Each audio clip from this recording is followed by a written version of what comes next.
Tonight, the mayor of the largest city in the country saying the migrant crisis is pushing the city to the brink, declaring a state of emergency. Our right to shelter laws, our social services, and our values are being exploited by others for political gain. New Yorkers are angry. I am angry, too. Mayor Adams saying the city is burning through $1 billion this fiscal year on the problem, leaving no funding for other issues. If these trends continue, we will be over 100,000 in the year to come.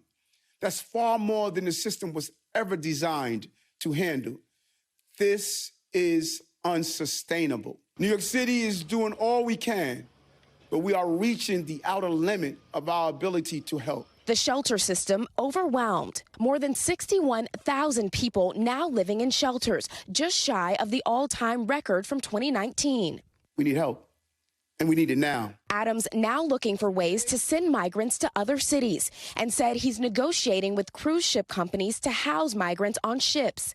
But his primary plan is to build a tent camp on Randall's Island, just off the coast of Manhattan. Critics slamming these housing plans. The city should be ensuring that rather than opening up, tents, which might be susceptible to extreme weather, or cruise ships, which we know throughout the pandemic have been hotbeds of COVID spread, they should really be focusing on things like hotels and purpose-built shelters in order to make sure that people are connected with safe accommodations. The migrant crisis in New York City orchestrated by Texas Governor Greg Abbott. In a statement, Abbott's office telling NBC News Mayor Adams is an absolute hypocrite, adding, instead of fear-mongering and complaining about a few thousand migrants in his sanctuary city, Mayor Adams should call on President Biden to do his job and secure the border, something the president continues failing to do.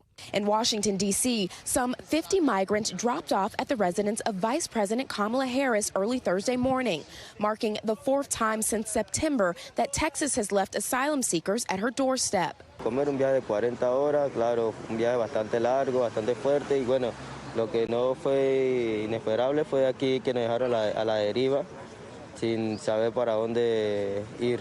They have been told to get on these buses and promised that an organization would receive them here, give them food, shelter, and a job.